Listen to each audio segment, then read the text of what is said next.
Hey, hey, welcome back to Cream City Dreams. It's the podcast where I interview incredible Milwaukee women who are doing incredible things for our community.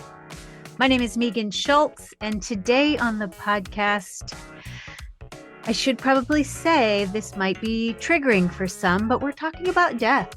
We are talking about the end of life. We're talking about preparing for that, why that's hard for us to talk about, and why it shouldn't be. Today's guest is Shantell Riley, who wears so many hats, but the ones we are talking about most today are her roles around death as an end-of-life doula or a death doula, and as a practitioner of all the things that help people mentally, physically, emotionally, financially, all the things prepare for their death through her company, Dignity with Departure. I hope that even if this topic makes you slightly uncomfortable, you'll grab a cup of coffee and get comfortable with that discomfort, because this is a conversation we all need to have, because death comes for all of us. So let's dive into my conversation with Shantell Riley.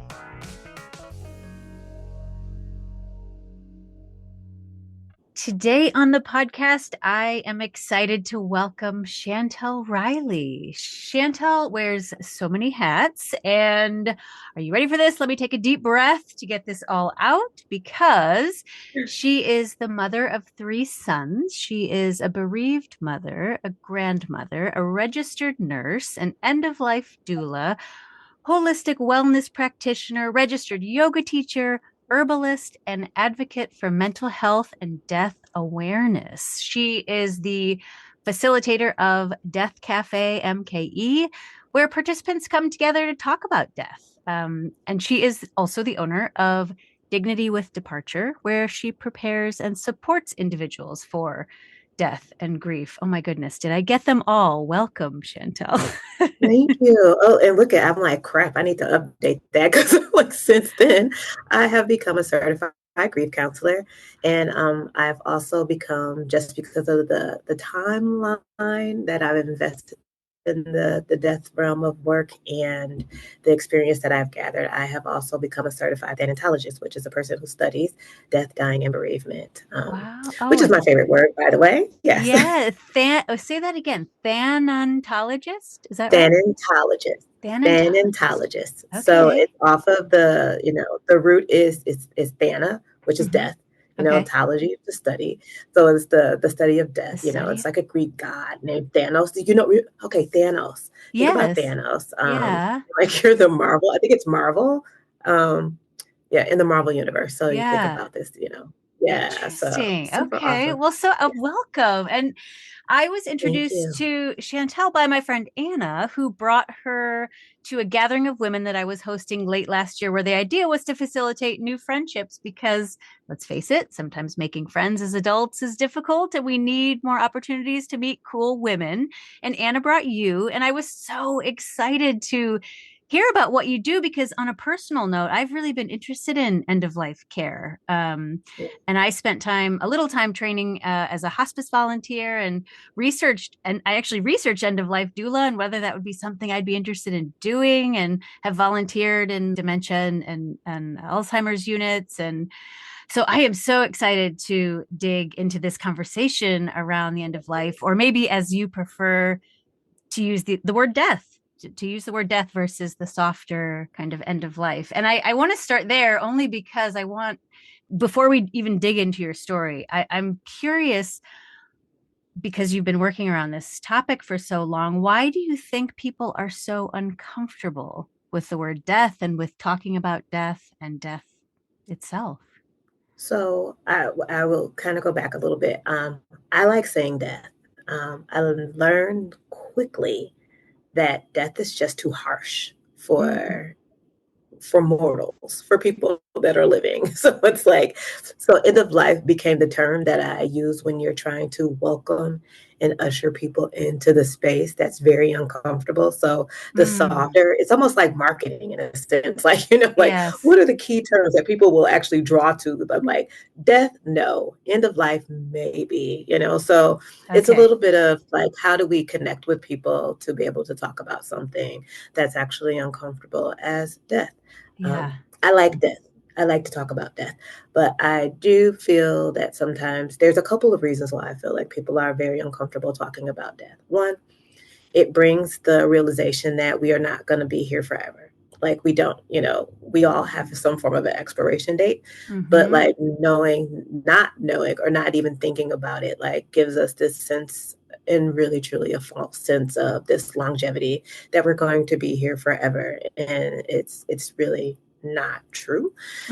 And then there's the other part of that. If we do speak of it, that if all of a sudden we're going to hasten this process, that it's Mm, going to happen. So there's this belief that there was this thing like, don't speak about it because like you might bring it into existence, or you bring these things into fruition, or you might manifest that this thing will happen. And so mm. I challenge that belief and that thought like constantly. And I use this phrase and I say, well, you've talked about like getting rich, winning a lottery, or having $1 million. Do you have it yet? And 9 times out of 10, likely it's no. So it's like, Right. well, because we've spoken of that, and that's hasn't something that really has come into fruition, or we haven't, that hasn't come into reality yet, then I think it would be okay for us to talk about that. Yeah. Yeah. So, well, let's dive right into your story then and how you got into this. You started as a registered nurse, but were you always in end of life care even as a nurse? No. So I tell people, because the question is like, how did you come into this? And I said, well, death brought me into it. Like truthfully, Mm, it did. mm, Um, so I had a mother and a grandmother who was actually really transparent with talking about death. mm, And my grandmother used to say, it's the debt that we're all gonna have to pay. Like we just can't escape this. We're all gonna, it's all gonna happen. It's happening to everybody. But it was really funny because even though she said that, I had this really false belief that my grandmother would never die. Like she was gonna live mm. forever. Like that's just what she did. Grandmas just lived forever. It didn't matter. And my mom, who actually, she was a heart transplant patient. And so prior to her getting her heart transplant, and there was like hospitalizations and things like that, if she went behind the glass doors and she didn't come out, she did not want us to do all of these extra things for her. And so didn't really have a grasp on Mm, what the extra things were until I went to nursing school. And when I learned the extra things were life sustaining measures, and I was like, wow, okay. So, like, this is really what she meant. Like, none of these, no, putting her on machines or anything to actually sustain the life if her quality of life was not going to return back to the level that it was before she went there. And I'm like, mm. now I get it, which also made it a little scary in a sense because it was like, oh, wow, like that's a very real thing that could really happen for her because of the fact that she did have a lot of hospitalizations and Yeah. things that occurred before her actually getting her transplant. So I used to tell people we spent so much time that was, we referred to it as her hospital. We learned how to get to the cafeteria through other ways through the main because we spent so much time like navigating that space. Also, my first nursing job was actually, I was a nurse extern into what we referred to as her floor. And it Mm. was the floor that she spent a lot of time on when she was hospitalized. And I was referred to as Janice's daughter.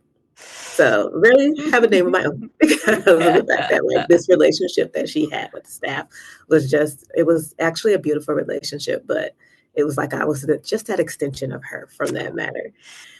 And so I I love the fact that they did talk about it, and just giving us an opportunity to hear it directly from people that we actually had close relationships to versus in more external environments. So didn't really have an idea that the first time that we really were going to encounter it was in 2009. Mm. My mom actually, she died of a stroke. Mm. I'm We kind of sorry. anticipated, thank you, that there was potentially going to be some type of, we were coming into like a more realization that her life was going to be not as long as we thought it was going to, Mm, because there were some frequent rejections that she was experiencing with that heart transplant. But we got an additional 9 years with her because of it, so we were grateful. mm, And so we didn't anticipate the stroke that was going to happen. And when it did, I was actually at work and I got the phone call from my grandmother, and she told me my mom was unresponsive and they were taking her to a hospital. And there was a whole bunch of like, oh no, we can't have her be at this hospital. We need her to be at her hospital because there's so many other factors. It's like if her recovering from a stroke, also concerns about rejection, these things were going to complicate that. And so it was a lot of, these little like things that we wanted to kind of work through to make sure her chances for recovery were mm, actually really good. And within a 24-hour period of time, things had transpired and we were being asked, what do we want to do mm, as far as a decision for her, because she was not going to make it. And as difficult as it was, like the emotional part that kind of comes into that when someone tells you that type of information, it was having to ask this question and relay this message to my dad, her husband, my grandmother, her mother, and then I had two siblings too. And the response was, well, what do you think we should do? And it was like, well, I don't want to really do that part because and the weight of it kind of came into the fact that like I was a nurse. So there is some clinical understanding and background that's there. So it mm, wasn't that they were putting the responsibility on Shantell, the daughter. They were putting the responsibility towards Shantell, the nurse. right. And it was like, well, crap, I just want to be her daughter too, like, Yes. but Yeah. also tapping into the fact that she said something, prior to all of this taking place. And that was, if I was not to come out the same way I was before I went in, do not do all those extra things. And so Mm, totally understood what that meant. And so it was like, well, this is what she said. And the, consensus was okay because it wasn't that we were making a decision for her. We were just honoring the decision she had already made. mm, mm-hmm. So that alleviated the potential of things that could have complicated that decision-making process. Yeah. So that was, as much as it was emotionally difficult, it was more honoring and not having the burden of making that decision. Yeah, because she had the foresight to say that, which Yes. not all people do, I'm sure. I mean, No, obviously, no. hence the need for exactly what you do. So after that, that was kind of the transition point that got you thinking about how you could do that for other families. Is that where? No. Oh, but wait, No. there's more. Like, hold on a minute.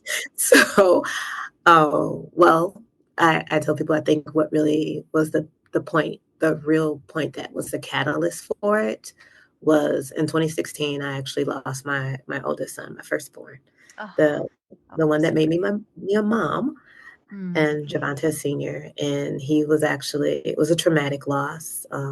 As through my journey of learning things of how we navigate these processes, that he was murdered here in Milwaukee, mm, and that I tell people losing a child is something that will take you to your core.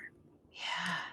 Oh, It really, it really goes through a process of like redefining who you are as a person, because I was a mom and yeah. all these other titles and things like that, but none of that mattered after Mm, that, because yeah. it was like I have two surviving children, but it was, I explained to people, I like to speak in metaphors and analogies when I talk about things and Mm, just to create like some relationship. And I explained to people, I said, if you ever like read the Bible or are familiar with anything in the Bible, and it's the story about the shepherd and the sheep, mm, and how, he had this whole flock of sheep, and how when one sheep went missing, the time and the energy and the significance of the loss of that one sheep, how it did not lose its significance because he had other sheep. I said it is the same type of relationship.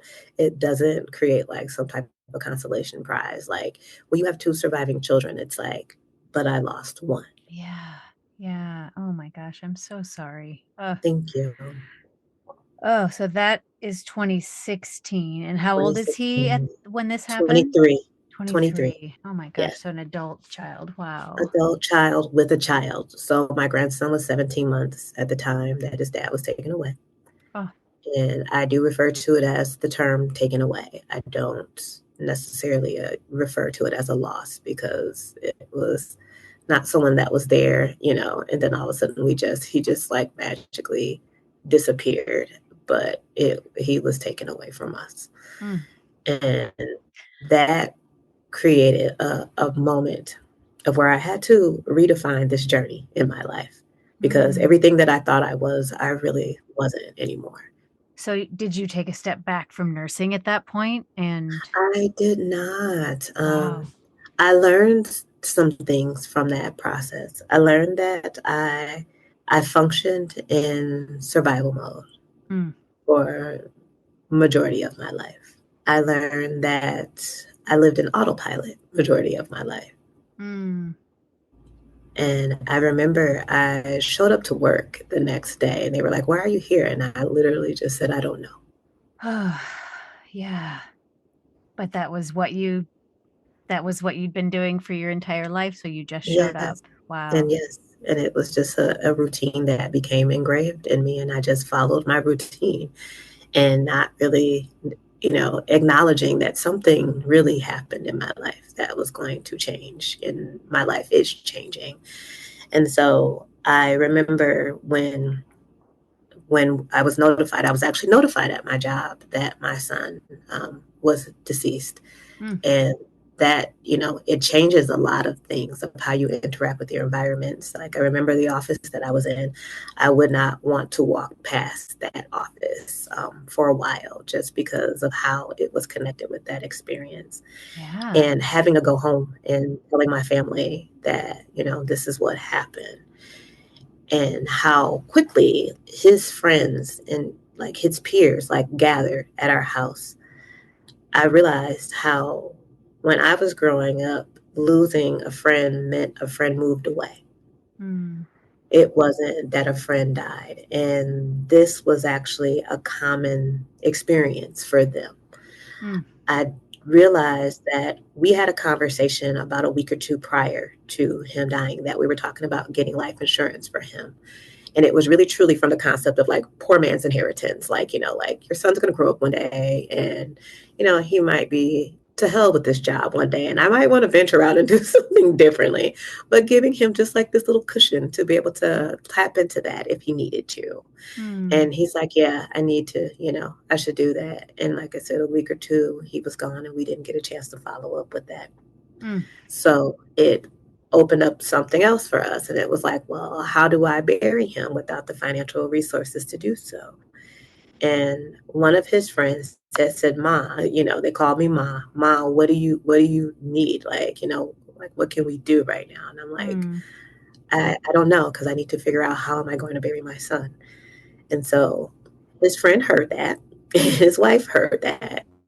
And so they created a GoFundMe to help with the expenses to bury my son. And so between the company that I worked with, and like my family and his friends and the community as a whole, like came together and provided the financial resources to help me bury my son.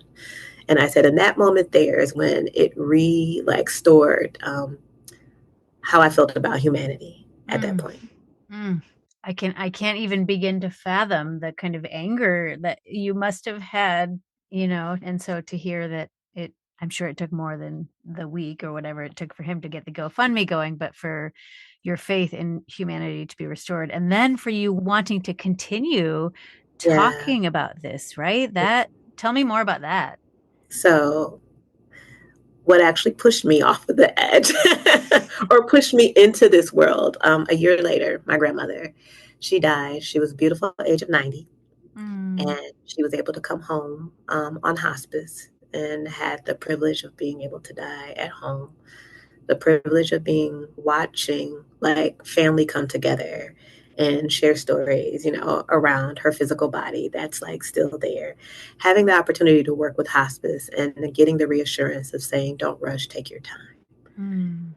Call us when you're ready. And like you don't really know when you're ready or anything like that, but it's just like, okay, Yeah. just knowing that we have time, and if we needed guidance, we had a resource to be able to tap into because of that. And so it was that moment when I learned that death can be very traumatic, but it could also be very beautiful. Mm. And wanted to really start to talk to people because of the fact that majority of the times how we encounter death and how we experience it gives us the perception of what death looks like. Mm. So it's like, okay, no, I don't want to talk. I said you don't want to talk about it because it's just like, okay, it brings back the experiences that you've had, your encounters that you've had. And so it's like, I really want to like start talking to people about the value of having like advanced directives, power of attorney for healthcare, and like the value of having life insurance, because these were my experiences. But like, if I could share this with someone else to not have to have these similar experiences, I want to do that. Wow. So I went and created this nonprofit, right? Redefining life services. And it was like, yeah, let's do this thing called Let's Talk About It. Let's talk about like life insurance and advanced directives, because I was a nurse and I had that experience. I was like, okay, I can handle this, that part. But the life insurance part, I'm not really, that's not my thing. So I was sharing this with one of my friends and she was like, I can connect you with my sister. She does life insurance. And I was like, cool, because what I'm not gonna do is like talk about stuff. I can talk about things, but I can't guide you, with the knowledge like that. I can share an experience, but I can't give you the knowledge that you would need to help with that. So I met with her, and I have a thing. I have a thing where I like to meet with people before I work with them because I need to figure out like if this is something that's really gonna work. Like, do we connect on an energy level? Like, how do I need to adjust based upon, working or getting to know you first? Like, that's just like super important to me. And so Totally. we had a conversation and we talked and we like connected so well. And I'm like, yeah, you're the person that I'm going to do this with. And so it's like, you handle that part, I'll handle this part, and we'll do it together. People barely showed up, but it was just like, but that's okay. And so I started sharing with friends, like, I really would like to work with people like one-on-one, like a little more closer, about going through the process and like how to be able to navigate these things. And so my friend was like, you know what? I'm going to send you this video. And I was like, cool. And so send me this thing on Facebook, didn't really look at it. And I ended up sharing with another friend, like how I really want to start working with people a little more one-on-one, closer with families and things like that, just helping them navigate that. And another friend's like, you know what? I'm really going to send you this video. You should watch this video. And I was like, okay. So I meet with another friend and, sharing this thing again, how I really want to work with families, work with people one-on-one, a little more closer, a little more intimate on how to navigate, advanced directives and preparing for end of life and, life insurance and stuff. She's like, oh my God, I'm going to send you this video. And I was like, okay. So by the third time someone sent me this video, I'm I like, feel like it's the I'm going to watch universe it. was sending you this message. Yes. So I'm like, I'm gonna watch it because I know it's the same video because every time I open up the messenger, I see the same little clip, and I'm like, okay. So I open up this video and I remember seeing this lady, adult lady with her adult children. I think it was like her grandchild, like playing in the background, minding his own like wonderful life business. And they're at this table and she's talking about her cancer, and things that she's concerned about. And there's this lady on the other side kind of facilitating this. And so I'm like, okay, cool. And so the next thing you know, like, she's in this car and she's sharing about like supporting, a loved one through death. And she's like, my name is Alua Author and I'm a death doula. And I was like, what? Wait a minute, hold up. What is a death doula? And because I'm a nurse, I'm approaching it with a little bit of criticism because I'm like, did she just make this shit up? Like, seriously? Or is it like a real thing? Like, she must have just made it up. Because I'm like, I've never heard of a death doula. So how is it like this thing just came to be? Yeah. And I understand in the nursing world, you have to go to an accredited college, like you have to get a board, you have to pass like a board in order for you to get a license to practice in this space. So I'm like, how did she do this? But I find out, she's like an attorney and everything. Cause like, you just start to like dig into people's lives a little bit. So like kind of stalkerish. So it's Mm. like, who is Lua author? And like, how did she get to become this thing? And it's like, so I'm doing all this, what I refer to now as me search. So I'm doing all this me search and I'm like, let me see. And I'm like, wow, so this thing is actually a thing. So I'm like, I really would like to do that thing, like this seems like Mm. really cool. And so through this process, I'm like looking at this thing, and this low key thing keeps showing up. It's called Death Cafe, and I'm like, don't look at that. Don't look at that because in your mind, this is what you'll do. You will see that and you will go down that rabbit hole. And the next thing you know, you'll be doing death cafes and all of a sudden trying to be a death doula all at the same time. And you shouldn't do that. And I'm like, oh, don't do that. Don't look at it. And so So you look at it. I did, and I was just like, okay, just put it off to the side. Let's do this death doula thing first. So I'm doing all this research, and I find this program. It was called at the time Lifespan Doula Association. It was Mm. in Ann Arbor, Michigan. If you live in Milwaukee, Ann Arbor reminds me of River West. Mm. And so, like, for a long period of time, River West was like my dream neighborhood. Like, I felt like that's where I belonged. So it was like, so I go somewhere to another form of a River West, So I'm obviously thinking that they're going to be teaching along the lines of how I want to learn. And what was the thing that sealed the deal for me was that, like, this image of their teaching environment, like a living room. Mm. And I'm like, this is like, we are about to get comfortable with something uncomfortable. And I'm like, I love this. I want to go to where the living room is. And so, me, my grandson, and my youngest son, we rolled up to Ann Arbor, Michigan, and we did this. I did an intensive 3-day program on becoming a deaf doula.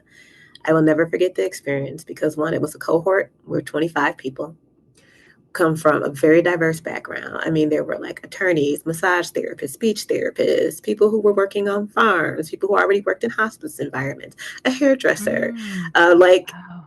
from just, yes. And you're just like, wow, that we all have this common thing called death, that we all Mm. have this interest and this passion about with supporting other people in this journey. And I'm like, this is super, super amazing. But one of the things that it has you do is like kind of like work through your relationship with death. Mm. So part of the criteria was like you cannot have had a death experience, it had to be greater than a year. Mm. So I was already about a year. I was over a year out when I actually did the training. And so it was like, and I appreciate that criteria because I totally understood why when you come into the space. Yeah. And so I was just like, it was like the mind blowing, but like this thing where you're like, I just want to go and talk about death with every single living thing in the world now. But Mm. um, I took a little break because they told us to before we went out there and went running death crazy. And so took a little break. But in the meantime, I actually did start Death Cafe before I actually did my training. So and that is how, yeah, how I met Anna. Wow. So the 3-day training was not 3 days and you're a death doula. That was just like an intro to becoming a death doula, and then after that, there's a more formal training, or was that the? That was it. Yes, Oh, that was it. Yes, okay. that So was an it. intensive. So it was Yeah, an intensive. truly. Like 8+ hours a day that we did, collectively spent time together. But, I honestly, I wouldn't have done it any other way just because of Yeah. the people who facilitated our training were actually just amazing. Yeah. And it helped just be with a group of people who were just as passionate about what you were doing, Yeah. which, is not the norm per se. When you say, oh, I want to become a death doula, and people are like, what's wrong with you? Are you crazy? It's like, no, like, I get excited about it. So it makes Yeah. sense to me. Well, and you have, I mean, but just from the stories you've told today, like you have the spectrum of death, the Yeah. spectrum of experiences from one side to losing your son the way you did in Milwaukee, to your grandmother who had the beautiful death at home, to your mom who had the unexpected death, right? Yeah. So you bring this Yes. perspective with you. Wow. Wow. Yes. So how does that translate to dignity with departure then? What do you take from that intense training, and how have you turned that into something that you do here in Milwaukee for families? So, per the recommendation, Marilyn was one of our instructors for our training program. And she was like, sit with it for a little bit. Because, like, one of the things they were asking us to do is, like, kind of like identify, like, what you want to do. So, not just like, I just want to be this all, like, inclusive, person. Like, some people might have a niche for something, and some might have a niche for something else. So, it's like, okay, let's figure what that is. And I'm like, big part for me is like, I love education. I don't like attending like colleges for education for myself, but I love doing community education. I explained to people, like, when I was in nursing school, the way that I knew I understood like the lessons or the concepts is that if I can explain it to a lay person and they understand it, then that means I got it. So I use that same like method when we talk about like end of life, approaching end of life, supporting end of life, all of that. So education was like a really big part for me. I love being able to live on a human level. One of the things that I mention now when I introduce myself as human first, because what we're navigating here in this life is our human experiences. And so getting us to understand that part of our human experiences is birth, living, and death, that we keep that continuum going and understanding that death is not a separate event that happens in our life, it's part of our life. And so being able to kind of create this relationship that, it is going to happen, but also having the experience to say, even though I understand that death is going to happen to all of us, how it may happen to us will affect us differently. So if you are that person where I tell people, like, I have these life cycles of where I refer to, like, there's life ended abruptly. So that's life that's ended before the timeline in which we think that life will end. There's life that, which is the life cycle completed. So that's a person, like my grandmother. She was at a beautiful age of 90. So at that age, we're in this part of our life where we're understanding that this is something that can occur in her life. So we're like, well, you can complete that, or you can have life that ends abruptly. That could be from a miscarriage. That could be from a baby that's born still, a baby that, life ends before or shortly after they arrive here on this earth. So allowing to have just those little bits of nuances that go with this big umbrella called death, and understanding that it can happen in so many different ways and how people are impacted by it in so many different ways, that to engage with people and meeting them truly where they are through their experiences.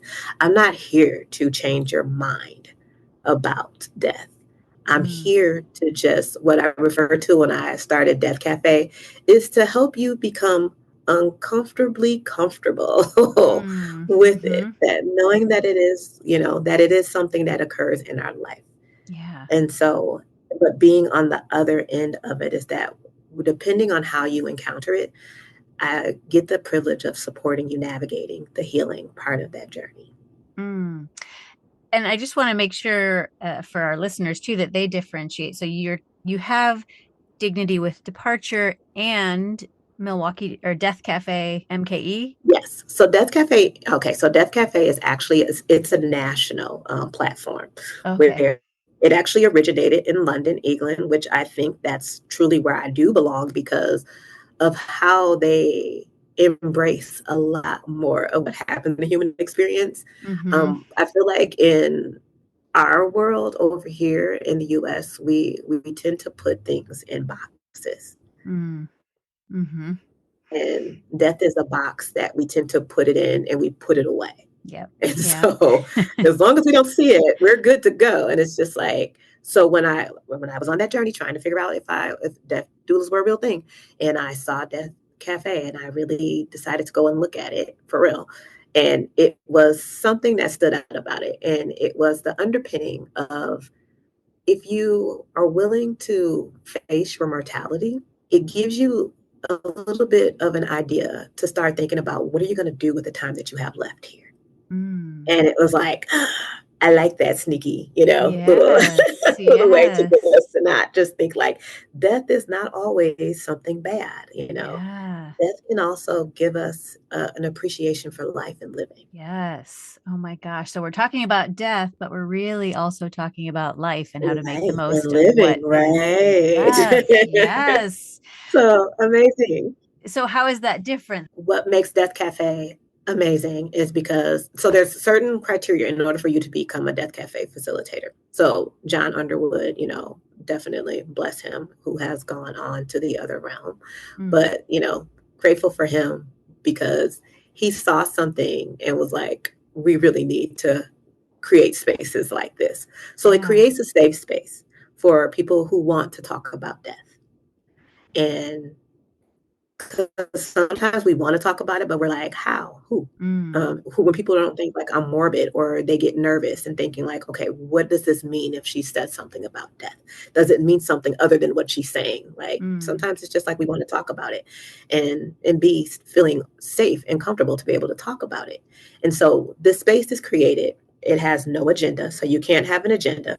You cannot Mm. advertise or promote products. You can't have anyone come in to advertise or promote products. So this is just a beautiful, organic, free space. Mm. And you say, okay, I am just here to really, truly facilitate. And I typically start with, what brings you to Death Cafe? Mm.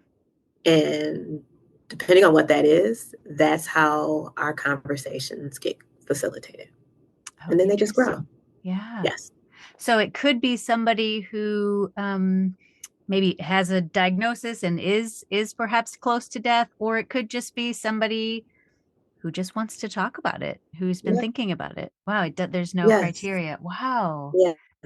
And how often do those meet, and where do they meet, and how much does it cost? And So I am not the sole Death Cafe person. I know there's one that happens in Cedarburg. So I suggest people to kind of look up Death Cafe and go to deathcafe.org and can find out, because they're functioning on different times of the month, different days, okay. different schedules. So, like for Death Cafe MKE, I do March through November.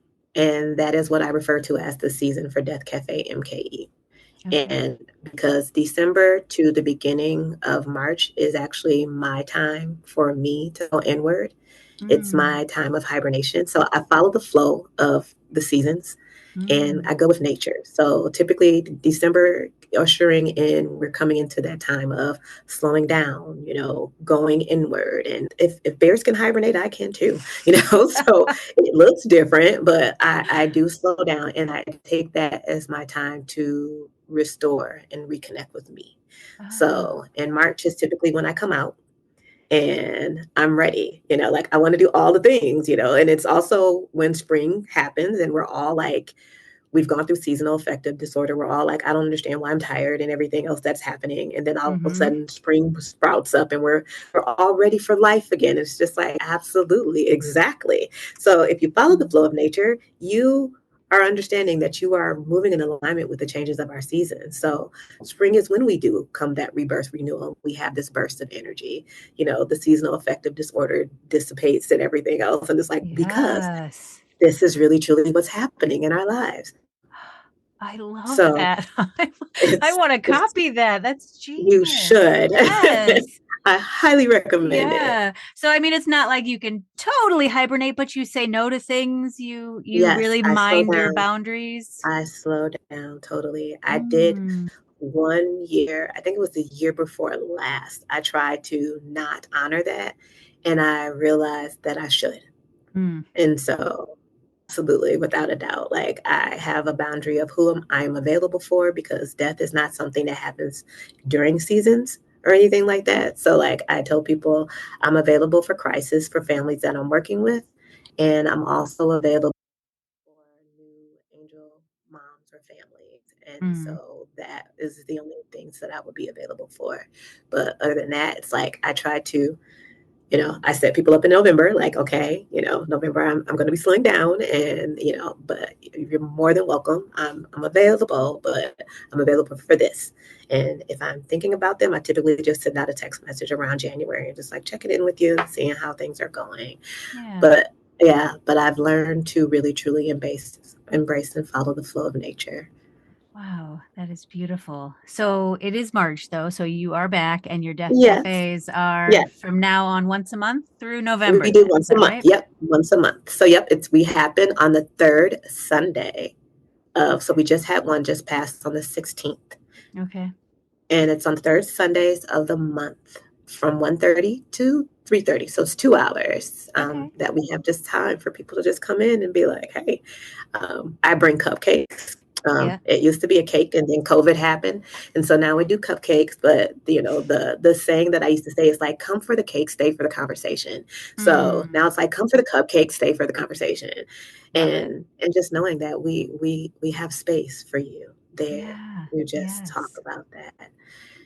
And so, like, Dignity with Departure is actually my business where it's about supporting individuals, families, groups, about preparing for end of life, supporting families and their support people during transitions, and supporting individuals and families and groups for the grief that happens after a transition.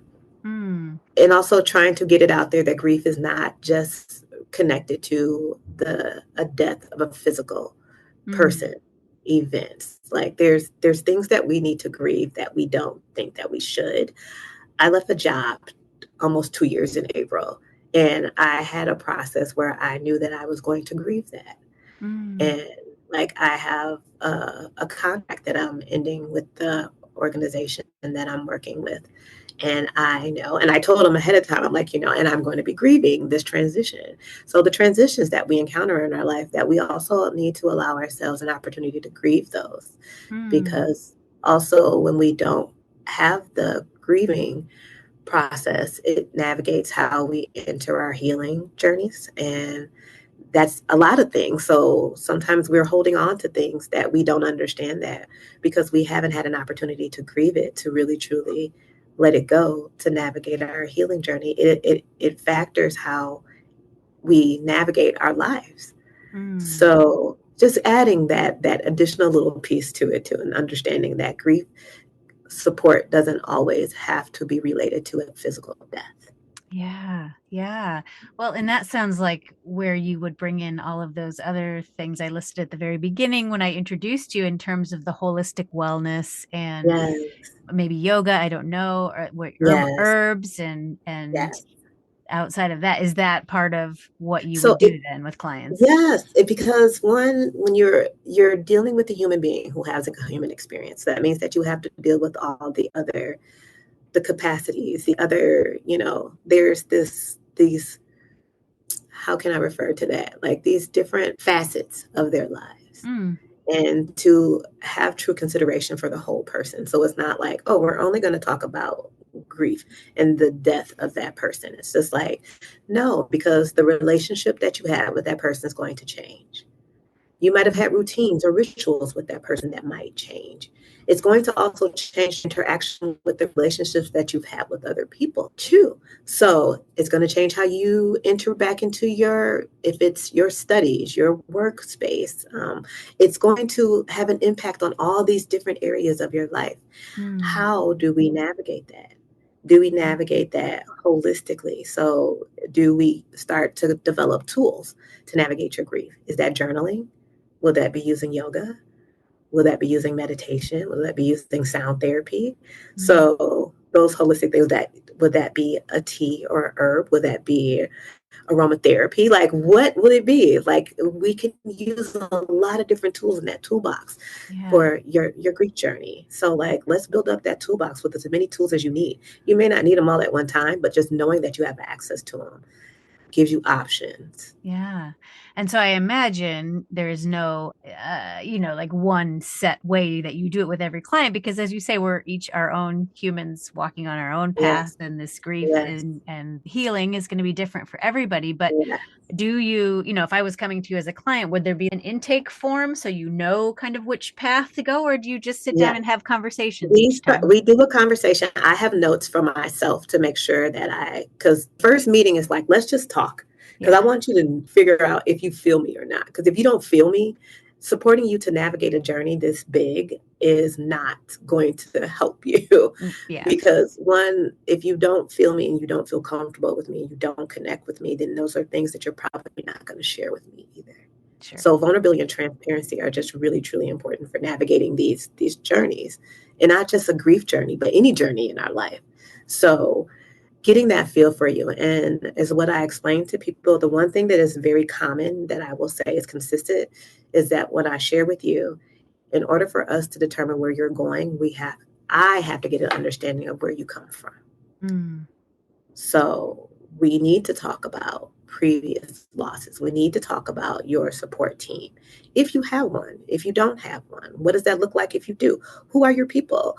And how do you know that they're your people? Because in understanding the capacity of your people, like we have to talk about that, because you may be my best friend and we are foodies together, but will I be able to look at you supporting me navigating my grief? Mm. Maybe not. Mm. But your friend might also have that strength to say, you know what, let's go eat.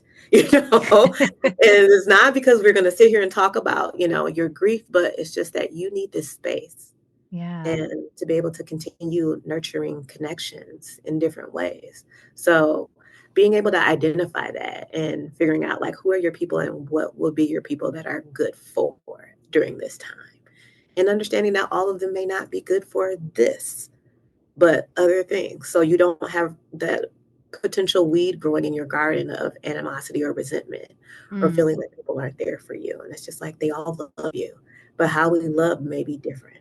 Right, right. So does it feel like what you cover with your clients is a little more of that holistic side as opposed to the logistical side of things, or do you still do that side as well in terms of like, I don't know, I'm just going to throw something out because it came to my head, but like what songs do you want at your funeral, and like those Oh, kind of so it's the best of both worlds with me, is mm, what I would tell you. Like, because we need the details. yeah. So, what some people refer to as the logistics would be the details. So, like, I'm developing this lovely workshop called Design Your Departure.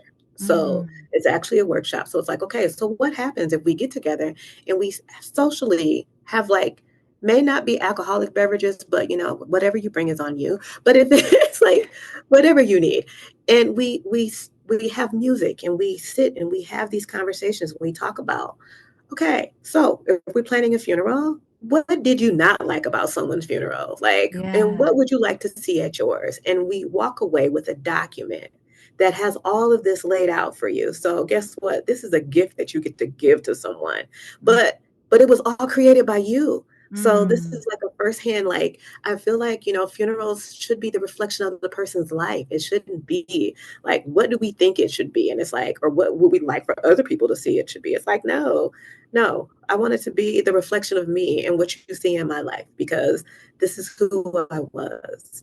And for people to actually have this last, like send off of my physical body, but also being able to share the experiences of me in these spaces are great. So logistics, yeah. yes, but also allowing people to have that, that anonymity of just being able to do it my way. Yes, yes. Oh my gosh. Are there a lot of people out here doing this? Actually, it's funny to know. Yes, I think it's because like we have to put like big banners out there and be like, any other deaf doulas. I met one through a death cafe, Oh, um, who happened to actually get her training at the same place that I received my training, and it was oh, so magical because now guess what? She actually does trainings through that same program. wow. And yeah, so we tend to find each other. Like I said, I found Anna through the Death Cafe, and Mm, it was the word, the Death Cafe, that actually brought us together, and yeah. making that connection of how I came to meet you. Yes, So, absolutely. And yeah, also, I had Miranda Malone from New Moon Therapies and her Motherless Loss, the yes, collective. yes. And she was singing your praises. She said, Oh "Oh, my I gosh, love her story." Yeah. So it does yes. feel like small It's a walkie. community. It's a community, Yes. And a supportive and one too. Now, yes, I didn't get the sense from her anyway that it felt like competitive because, like you said, everybody's going to die. We all need this. yes, yes. I'm like, there's more than enough people to tap Yeah. into, and Yeah. like, like her group it's her niche, and it's also her niche through her experience. Yeah. So, it's like she took something. So she's not just a therapist. Like she has a whole, like she can do that, but she also has a special niche into growing from her experience into a practice, but also offering something that people who have a similar journey Hmm. can actually connect and resonate with. Yes. Yeah. Well, and I So, can imagine it's similar for you. People coming to you, yes, finding you yes, because they feel like they resonate with your story yes, yes. and your experience. Wow. Gosh, I this has been so fascinating for me. I'm wondering what do you think our community can do to better support people who are facing the end of life, who are nearing the end of life, or even just what can we do better to bring death out into the open? I feel what would be helpful is having more spaces that Mm, people can talk about it. We have more opportunities out there to put more education out there about it, because right now, as I've noticed, that death is, like I said, it's an event that happens behind closed doors or it happens in a hospital, and it's mm, like, no, it's not. Like we need to bring it back to naturally, like it happened within community, but because we have separated that as its own event, we've disconnected community from that experience. So starting to bring more community type of connections. Like I actually put together my schedule from March to July, and I will share it with you. And mm, so like in April, we are going to do our planning like workshop. So it's about the power of attorney for healthcare. So advanced directives. So it's for people to come and learn about what are advanced directives, why should I even have one? How do I complete it? So it's like you not only get a chance to learn, but you also get an opportunity to walk away with your completed, power of attorney for healthcare. So you mm, get your education, but you get it in a community type of setting. So it's not like I'm forced to have to deal with this by myself, but it's like other people who are also curious and wanting to learn and being beneficial. So then that way, when we host it again in July, you can share it with your friends and say, you know what, she's doing another one. Come on, it can go in July so mm, you can do it again. Also doing some community collective type healing events. So like Bereaved Mother's Day, which is the first Sunday before Mother's Day in May. mm, mhm, Doing a bereaved gathering, a grief gathering for Mother's Day, for mothers, people who may have lost mothers or mother figures, or just being in that space of wanting to be around other people who, as I say, get it. mhm, um, mhm, Doing some education for children. I will be hosting an event in July for a Do a Grief series for children that I just started last November. So it's age appropriate activities for kids, but also giving their caregivers an opportunity to learn how to support children with grief as well, mm. but also being able to learn a little bit about yourself, because we don't do it as well either. We're not Yes. like grief. No one's a grief expert because we are all experts of our own experiences. So Yeah. even I get to be a facilitator. I'm a guide. I don't always like to use the term expert, um, but I get to facilitate and guide other people in their experiences. So I think as a community, starting to acknowledge the fact that it's going to happen to all of us, Mhm. and learning that we all have special skills and a body of knowledge to do certain things, and how can we support the people that we care about and love in those spaces when they need us. Yeah. Yeah. How can we show up, Yes, even if we don't know, even if we're nervous, even if we're scared, even if we don't know what to say, just showing up and sitting with our people in grief. Yeah. yeah. And there's a whole dialogue and conversation it's coming down the pipe, because I would like to do a lot more community conversation about like how, like, okay, someone's died, now what? Like, because like I said, it's figuring out your capacity. Like, you may be a great cook, okay? Bring some meals. You may not be a great cook.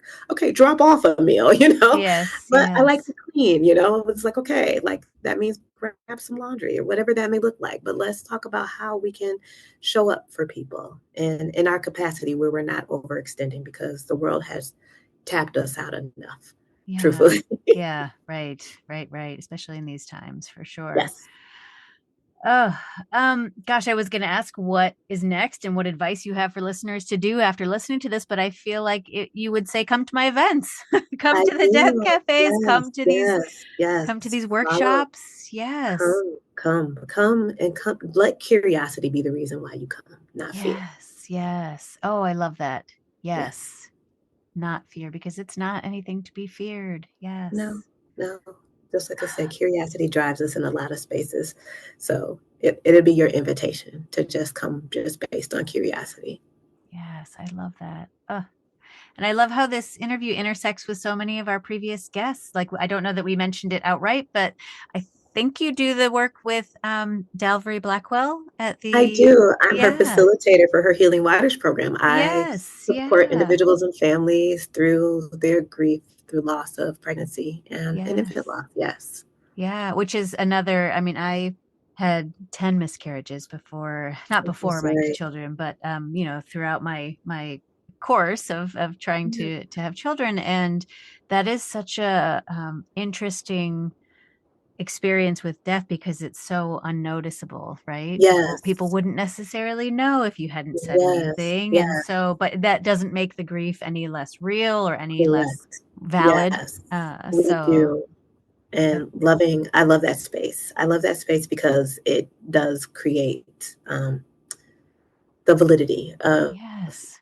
your experience. Yeah. Yes. And Yeah. so we actually host a Wave of Light event in October. And that is an opportunity for parents who've experienced that type of loss to be able to come together. And it's an opportunity to be able to honor your babies. And so Mm, it's because one of the things that I have learned, and it's consistent with conversations and interactions with people, is that the fear that happens that once someone dies is that you forget about them. mm, And so I heard that, and that meant that, okay, I want to make sure that I create opportunities for people to continue to remember them and honor them. yeah. That's so important. So cool. Oh, I love this community. Well, and the last question that I always end with is, because this is a podcast about Milwaukee women, is there a Milwaukee woman that you see as living her dream, who you admire? Oh my gosh, there's so many.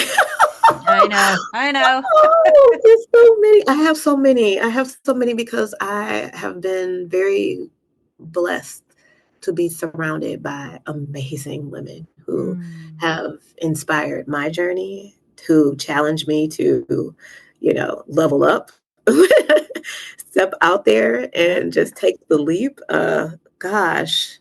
Um, so my dear friend Octavia Manuel Wright, I say, like, at her funeral, I'm always one of the things that I'm going to say. I do this with people because I'm like, there's like philosophies that you have about you that I've learned just from like getting to know you as a person, Mm, and hers is like, okay, if you say that there's no way, she believes there's a way. mm, And I have not, like, she's the person that I tend to tap into when I think that I don't have a way to do something. And so she's a psychiatric mental health nurse practitioner. She is the owner of Balance Mental Health and Wellness. And she was the person who just reminds me, like, okay, like, what you do is special. Like, it's different. It's like, yeah, I yes. do. But like, she has a way, like, I love the way that she taps into the community of people who typically I feel like are unseen, which are like the youth, like young adults, and Mm, people in the mental health space, people who have mental health conditions. And she is like amazing because, like, I got an opportunity to just kind of like observe and shadow like one a meeting that she had with one of her clients, and the way that she spoke to them just makes you feel like a human, like Mm, not a condition. mm. And like it makes me emotional because like she treats you just as a human. Ah. So she would definitely be one. Oh, I love her already. Will you bring her to one of our, let's have a women's gathering again and Yes. bring her. Yes. Sounds fabulous. Lakita Watts. Lakita Watts. Oh God, like this woman wears many different hats. I met her um, in a space where she has a nonprofit, essentially Empowered, Mm, but she is the person who literally has taught me like the things that I do when I think that they're so separate, they're all interconnected. mm, So she has doula training programs, like birthing doula training programs. She teaches them from a trauma informed lens. She creates mentoring programs for youth and like how they now she just actually erected kind of like a doula program for like teens. mm. Crazy ridiculous. She is Wow. now actually she's Dr. Lakita Watts, and that was actually Dr. Octavia Manuel White as well. But, Mm, so Dr. nice. Lakita Watts, she is a non-traditional provider. Mm, So like the total holistic, yes, yes, yes. And she's Black. Okay, I'm gonna cheer you. I cheer for every Black woman that is just amazing. And if they mm-hmm. have not figured out their amazingness yet, I'm still cheering. Yes. But just to be able to lift them up in spaces like this, Yes. she, like I said, and what she does um, for the community and just the work that she's stepping into is amazing. I love that. And Well, oh, my yes, and so Angela Smith is like my spiritual like mother sister. um, she is like a person that you've never met before. She was the person who actually she's actually she's my Reiki teacher, so like I'm a Reiki practitioner, mm, and so she has she has a space. She's also known as Zen Dragonfly, but she has and why is it not the offering? The offering is a lovely spiritual space, another Black owned space by a Black owned amazing woman. That mm. she oh my God, like I cannot go in that space because every time I go in there, I'm like coming out with something. If it's tarot cards, like all kinds of things. Where is Just this? Is it? this is off of 32nd and Vernon, I believe is where it's located at. I'll send you her information. Please do. Yes, she does the School of Good Juju. Amazing. She offers like, yeah, oh my God. Love it. But when you see someone living in their purpose and going against what society tells us we should be and do, but does it in such an unapologetic, amazing way, like like, oh my God, like I want to do all the things, like I want to Mm-hmm. bring tarot card readings. I want to do, like herbs. And she does workshops. She's also, she does like, I've started following her because I met her at like an event at the Performing Arts Center. It was like this outside vendor arts thing. Mm. And I ran into her and she had some really cool things. She was sewing.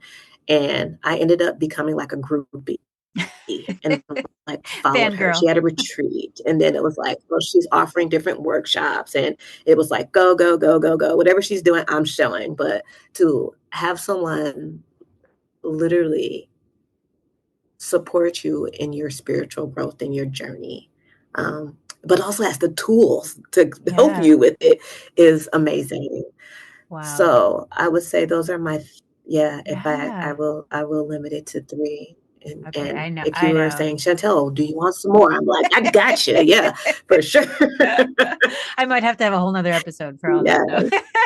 Well, thank you so much for coming on to talk to me about all of this. I think it's one of those topics, death is where one of those topics where we just need to release the stigma. We need to understand the importance of talking about it, of saying it out loud and getting comfortable with our discomfort, like you said. just so that we can enjoy the time that we do have here. So Yes, I am so grateful that you are so willing to talk about this and bring death out into the open and dignifying yes, it with yes, conversation and really compassion. I just love what you absolutely. do. I love what you do. Thank So, you. I am grateful to do it. You'd never know what your calling is, but I know. I know. yes, And every experience that I've encountered in my life have brought me to this moment. So I'm yes. grateful for it all. Well, I'm grateful for you and thank you for coming on the pod. Thank you. You be well.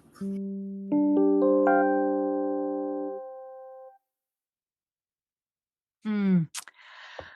Oh, I love this conversation. I'm in part because it scratches my itch of curiosity of what it would be like to work with people who are near the end of life, who are talking about death, who are maybe uncomfortable talking about it, but how do you pull that out and bring them some comfort in their discomfort? What a beautiful job. I love at the end how she says she's found her purpose. Isn't that what we all want? And how beautiful that she has.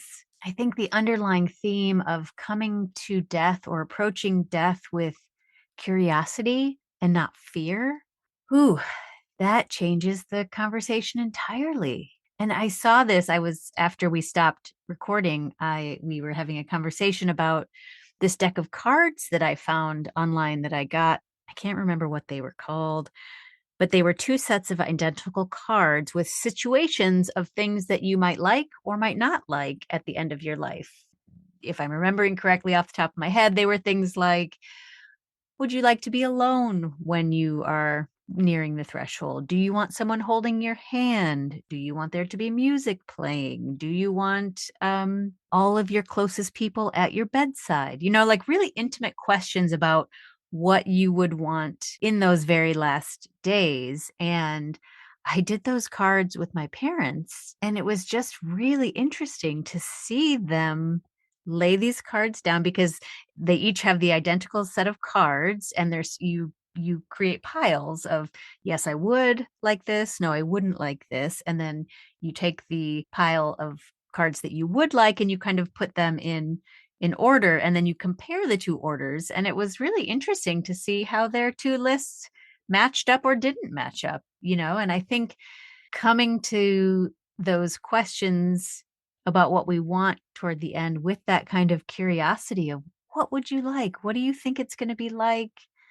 Instead of the fear that we so often bring to death because of the unknown or what happens after, or the fear of the grief that we will have. I think there's a word for that, and I'm not remembering it, but if we could drop that and just come to it with curiosity, which is what I think Shantell is doing with her conversations through the death cafes and through her workshops and through the consulting and conversation that she has with her clients. I just think that's so, so important. So if this is something that you are interested in after listening to this, if you're like, wow, I didn't even know that existed, but now that I do, check out her workshops, check out her services. I will put links to all of those in the show notes so you can Google those, get a little more information, or just show up. Bring your sense of curiosity on the third Sunday of the month and go have a conversation about death. And if you know someone who would benefit from this episode, would you do me the favor and forward this to them? Let's bring death out into the open. Let's talk about it. Let's share it with a friend and invite a conversation about it. Maybe share it with somebody who is nearing the threshold, somebody who might benefit from more conversation, who's maybe been putting it in the box, as she says, and stuffing it to the back. Let's bring it out to the front and unwrap it like the gift that it is.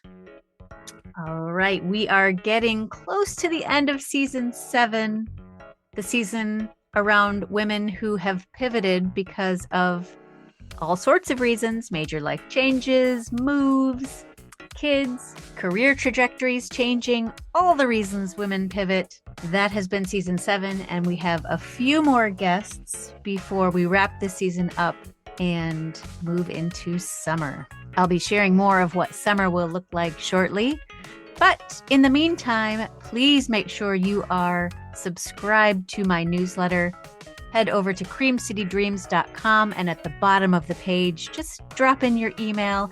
I promise I don't spam. I wouldn't know how to spam if I wanted to. I just send an email once a week when we are in season to let you know who the guest is and how you can reach them in real life, and a little bit more of my thoughts and reflections on the episode. I'm building a nice community on the newsletter, and I would love to have you on it. So would you do me that favor? creamcitydreams.com and sign up. I will be back next week with another Milwaukee woman living her dream in the Cream City. Until then, Milwaukee, keep on dreaming.